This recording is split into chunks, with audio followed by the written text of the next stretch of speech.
So Aaron is stopped by a cop car and there's bright lights on him. He doesn't know who this is, and it seems to be Deputy Kate. And Deputy Kate gets out of the car. She apologizes. She's like, "Oh, you're the guy we've been looking for, Aaron, right? And your wife is Laura." So she knows exactly who he is, and they found him. And he is so relieved and everything. And he's like, "Okay, can we go to the sheriff's office? Can we go here? Can we go there?" And he is so terrified. He sees lights from this truck roll up, and he's like, "Is that them? Is that them? I think that's them." And he, again, so terrified, so traumatized by what he has gone through that he thinks that every car that's driving by is the Raku coming after him. So yes, they have definitely screwed him up, screwed his mind up. And she's like, "Calm down, calm down. You know, it's one of the farmers. He's just going early in the morning to the market," right? So she calls Sheriff Conley, right? And he's like, "Hey, what's going on?" He's like, "Yeah, I found the kid." "Oh, yeah? You found him? Okay, put him on the phone." So Sheriff Conley is like, "Listen, calm down. Don't worry about it." And he's like, "Hey, yeah, I need to get to the FBI, and I need to get here, I need to get there." He's like, "Listen, I got a plan. Don't worry about it. Put the deputy on. Calm down. You're safe now." Again, Aaron doesn't know who to trust, right? He's thinking that the police are the ones to trust. But Sheriff Conley tells her, "Hey, just wait there. I got a plan. I'm going to call my guys. You guys just wait there." Now, again, they're 3 hours away from, just the area of the Raku campus. And, Aaron's like, "Hey, can we trust the sheriff?" And she's like, "Yeah, we can trust him. He's real trustworthy." But again, we know the truth that Sheriff Conley is down with the Raku. So yes, Aaron, traumatized, scared. He doesn't trust anybody. I wouldn't trust anybody. So here we go with River waiting for Peter to come back.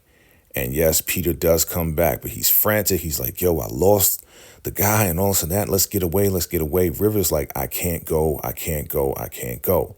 Peter's like, "You said you loved me." And he's like, I do. And then he finally realizes that River was just using him. So he's like, boom, he knocks him down. He says, "I'll remember this." And then Peter runs off.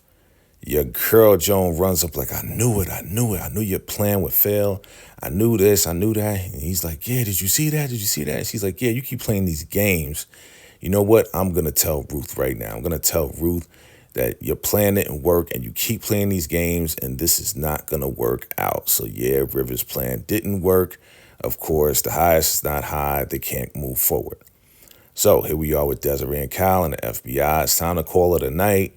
And she rolls up on Kyle, and he, again, upset at what Andrew said, how she slept with Malcolm. And she's like, "Listen, you don't believe him. I didn't sleep with him, but you need to look at this." And she shows him a report of Malcolm and his cell phone being pinged to the tower next to the Raku campus, but it was a long time ago.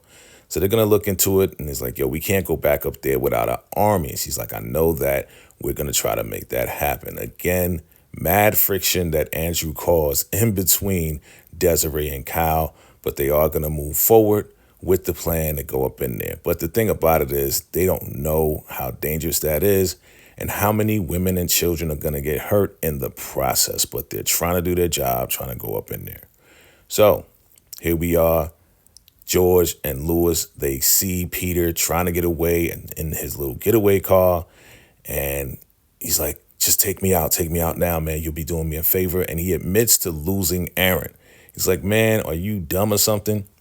There's a tracker on the truck. Here's the tracker.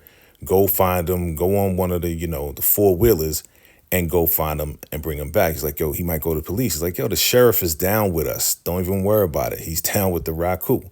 So Peter doesn't know anything. Again, he's one of those soldiers that doesn't know anything. They're clueless as to what's going on. So Lewis and George say, "Hey, go now." But now they have a getaway car that your boy Peter was going to use for River.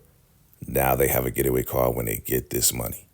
So Joan runs to Ruth and says, "Hey, listen, River's plan didn't work.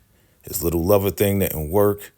And I just wanted to come and tell you what's going on." So now Joan is reporting to Ruth because Ruth has her own plan, but Joan doesn't know that, right? Joan doesn't know what's really going on.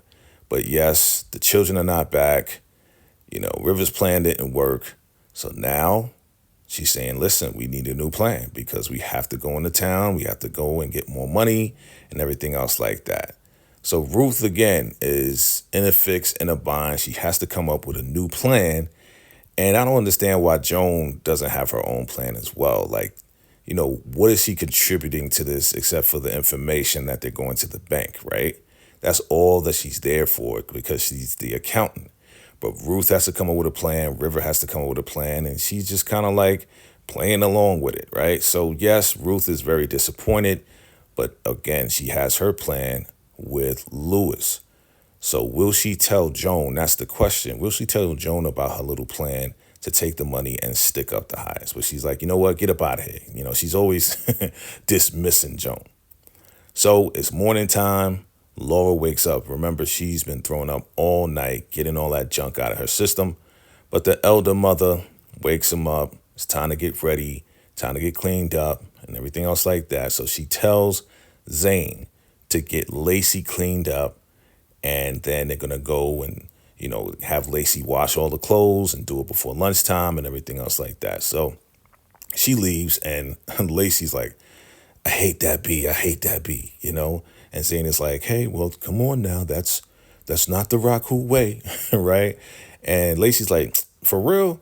She's like, come on, you got to play along. You got to play along. So she uncuffs her and she's like, listen, I don't know what we're going to do.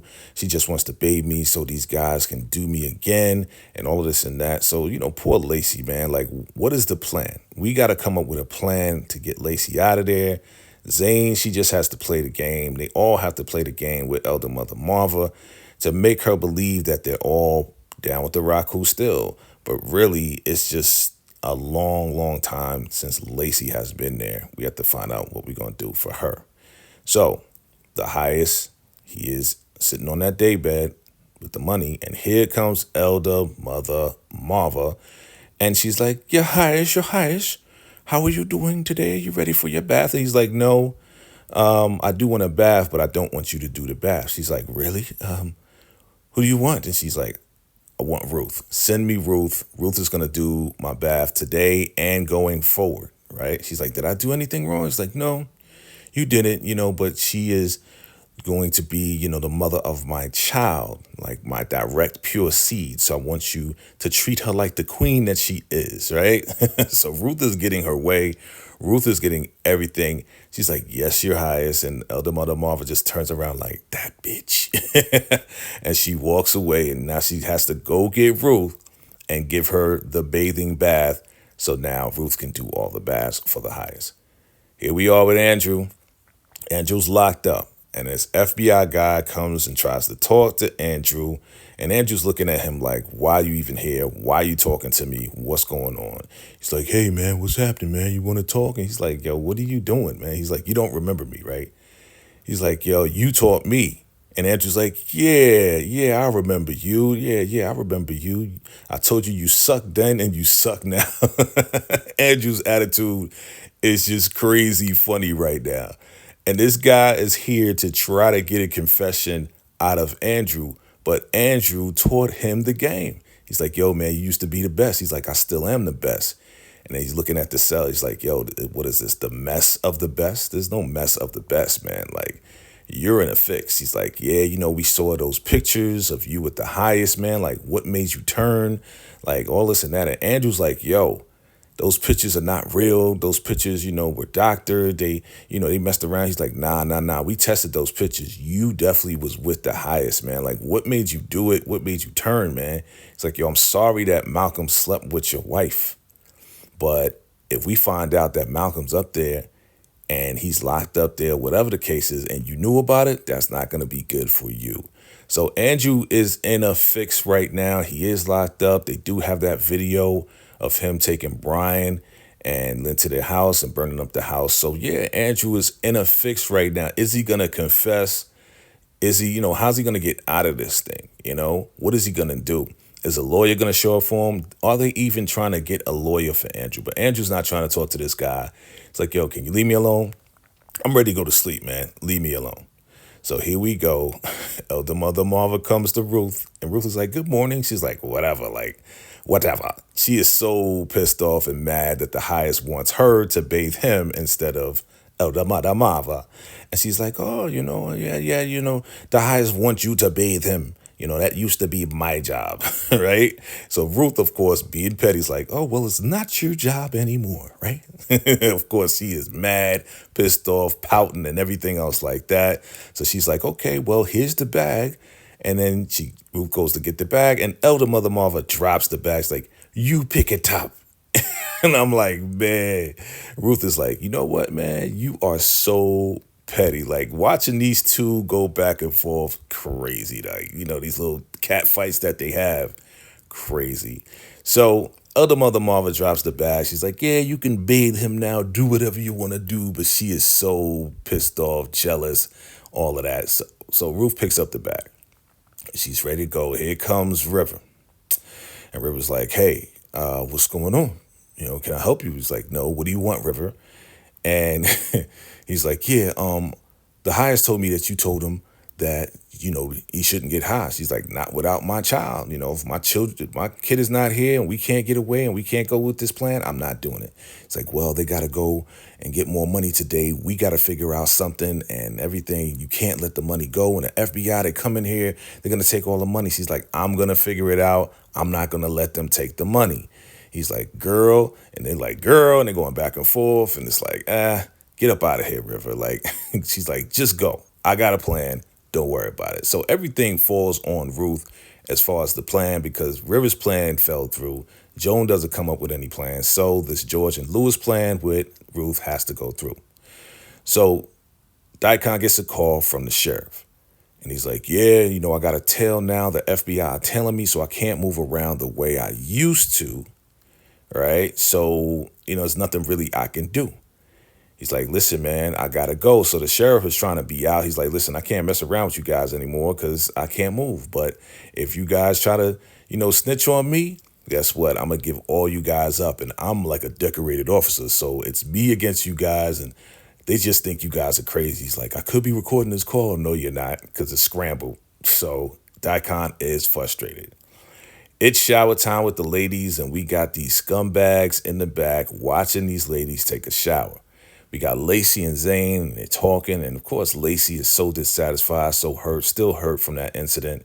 And she's like, "Look at these guys just looking at us, How many guys you think, went to town on me the other night, da-da-da-da, it was probably them, and they're just so disgusting, and yeah, you know, very disgusting. Scumbag, Manny, and George just over there watching the ladies, right? Terrible, terrible. So Zane is telling her about this contraption that she used, the pencil sharpener, to cut Manny up. And she's like, "Well, why didn't you give that to me?" And, Zane is just like, nah, because Elder Mother would have definitely killed you if you would have used that, right? If that didn't go through. And then she tells her, "Yeah, you know who took out Belinda? I sent Belinda to Manny, scumbag Manny, and he basically stabbed her in the head. And that was in this box right here." So there's a box right there where she was, if you remember the past seasons, yes, Manny took out Belinda, when she was trying to take Manny out, try to stab him while she was doing some stuff, right? So, it's just all crazy right now. And Lacy doesn't look hopeful as to how she's going to get away. But these scumbags are watching the ladies and it's like, "Yeah, this is better than breakfast, So Lewis walks over and, George proceeds to tell Lewis that scumbag Manny's down with the plan. So they're all down with the plan to stick up the highest and to take the money, right? Now, they don't know, not everybody knows, and Manny doesn't know that Ruth is down with this plan. But it's about to go down. They're getting things together.